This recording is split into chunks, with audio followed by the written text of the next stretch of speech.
My next guest first called on President Biden to take a cognitive test back in February of 2020 and is uniquely qualified to do so. Texas Congressman Ronny Jackson served as the White House physician for Presidents George W. Bush, Barack Obama, and Donald Trump. His new book, Holding the Line, explores the time treating all three presidents in the West Wing. Congressman, thanks very much for joining us. Congratulations on the book. And let me just say that there is no joy in discussing the commander-in-chief in this weakened position. Congressman, your thoughts in terms of President Biden's mental capacity today? Well, I think it's on full display for the entire country and for the world, unfortunately. And I've been saying this since he was candidate Joe Biden, Maria. This man should not have been put in a position to be our commander-in-chief, our head of state, and our president. And when I initially said that back before he was elected, there was a lot of pushback. And I said at the time, give it about another 2 years or so, and it won't be Ronny Jackson talking about it anymore. It's going to be his own party. That's what we see happening right now, because this is becoming a real issue for us. You can see what domestically what he's done to our country. We got our southern border, we have our economy, the price of gas. People's lives are not in a good spot right now. And then overseas, he's a national embarrassment to us right now, and it's a big national security issue for us when we have somebody going over. His job as our commander-in-chief and as our head of state is to inspire confidence and to project strength, and he does just the opposite. So I'm seriously worried about it. I think everybody in the country's starting to get extremely worried about him, and he's not in a position to do the job he's currently being asked to do. Yeah, and that's why I started the conversation by saying, look, you know, there's no joy here. Let's put politics aside. This is a serious issue. This is our commander-in-chief, and we are watching this from America, but also watching this are our adversaries. The Chinese Communist Party, Iran, North Korea, etc. Look, Congressman, you treated President Obama in the White House while Joe Biden was vice president. Can you compare what you saw then with Vice President Joe Biden to what you see now? And without asking you to, diagnose or prescribe, tell me, roughly speaking, what you think is going on. He did the other day discuss his brain aneurysm, which really was a shock to me that he discussed it publicly, but he did mention it. Well, I did. I saw him, periodically throughout the 8 years I was there. I'll make the comment that I wasn't his physician at the time. I oversaw the guy that did take care of him, but I wasn't his physician at the time. But I've seen the same thing everybody else saw. I saw Joe Biden that was always prone to gaffes, but these aren't gaffes anymore. Something's changed. During the time that President Trump was our president, something happened and Joe Biden started having another issue, a cognitive issue that's related to his age. And like I've said before, I'm not his physician. I haven't examined him, so I'm not going to make a diagnosis. But there's a lot of diseases out there that have a big cognitive component: Parkinson's, Alzheimer's, multi-infarct dementia. I don't know what he's got going on, but he has something that's causing him to have cognitive decline, and it's progressive, related to his age. And, there's a lot of stuff you can do, Maria. There's a lot of jobs you can have out there that you can still be successful if you're not at the top of your game. President of the United States is not one of them. So I see a different Joe Biden now than the one that I saw when he was vice president at the White House. And I think there's lots of tape and lots of video for 40 years of this man's career. And anybody can go back and compare some of those earlier years and some of the gaffes to what's happening now. And this is something very different. This is something very concerning. This man is not in control, and he's not leading this country. Something else is going on behind the scenes, and there are other people pulling the strings, and that is very concerning for us. And like you said, all of our adversaries see this as a window of opportunity right now. Everyone is going to try to get away with everything they can before he's done. I'm talking about China and Russia and Iran and everybody. This is putting our country at great risk right now.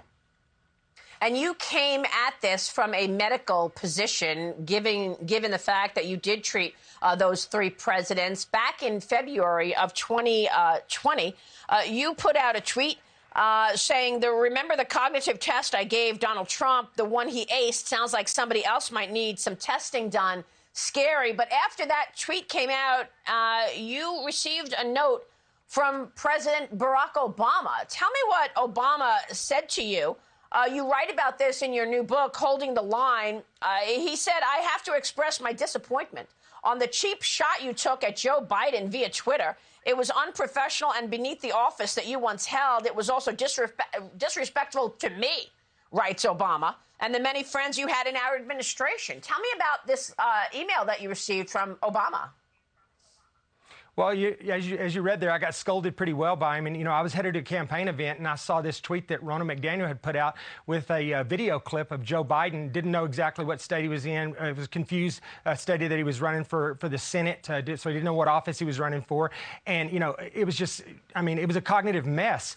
And then I just got a little frustrated with the double standard and the hypocrisy, because if you remember, when I was President Trump's position, the far left, the elites in academic medicine, the mainstream media, they were relentless in the pursuit of me. They were constantly coming after me about, you know, testing and President Trump's mental and his physical capabilities.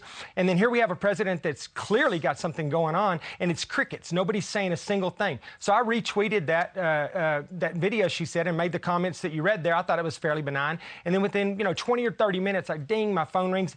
And I looked down, I got an email from President Obama, directly from President Obama, just, you know, scolding me about this. And so, I don't know, it was a little bit, I had mixed emotions about it. It was kind of a combination between being a little pissed off about and a little angry about it and having my feelings hurt just a little bit. You know, I had a pretty close personal relationship with all three of the presidents that I served, and he came at me pretty hard. And so I didn't know exactly what I was going to do. I thought about it for a little bit. I called somebody who I knew would understand the situation I was in. I called my friend Dan Bongino.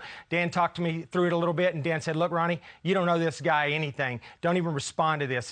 This is a load of crap." And so I kind of followed Dan's lead, and I didn't reply to the email. I had thought about calling him, but I didn't. Well, I mean, Congressman, there were signs that Joe Biden was declining during the 2020 campaign. I mean, let's face it, he stayed in the basement the whole time during the campaign. So who knew what when? Are they hiding this and feeding him drugs to allow him to function? I know he goes home to Delaware a lot, more than any other president. So I guess my question is, what did Obama know? What did Jill Biden know? And who's running the White House right now? And are they covering up for these mental issues? Well, that's the big question everybody's asking. Who's really pulling the strings? Who's running the country right now? We don't really know the answer to that. We don't know if it's Susan Rice or Ron Klain or if it's Jill Biden or who it is, but somebody else is doing this. They're doing exactly what you said. They're rolling him out at specific times during the day. He's got good days and bad days, good, you know, and whether or not they have him on drugs, I don't know. There are drugs out there that can increase your alertness and your memory and things of that nature, you know, and cover stuff like this up temporarily. So I'm sure some of that's going on as well, but we don't know because his physician hasn't stood up and took the questions that I took when I was Trump's physician and answered those questions. With regards to the Obama administration and who should have done something about it, they saw him every day, and they stayed in close contact with him, I'm sure, after the Obama-Biden administration was over. Somebody should have done something. But Maria, I think that they were so blinded by the fact that if Joe Biden came into office, they were going to be able to populate the entire West Wing with Obama folks, and that actually happened. Initially, there were a ton of Obama folks in the West Wing, and we have Susan Rice running domestic policy right now. So I think that they thought that the risk was worth it to get their people back into the West Wing, and they just ignored the fact that this man had some serious cognitive issues, and now they're going to have to answer why, because it's getting worse and it's unsustainable at this particular point. In fact, there's a famous interview, which we ran a couple of weeks ago. We'll run it again in the coming weeks. It's President Obama talking to Stephen Colbert, and he's saying, what I would love the most is if I'm in my basement with my sweats on, and I'm just directing whoever is there, and they can carry out my orders. Basically, that's exactly what he did.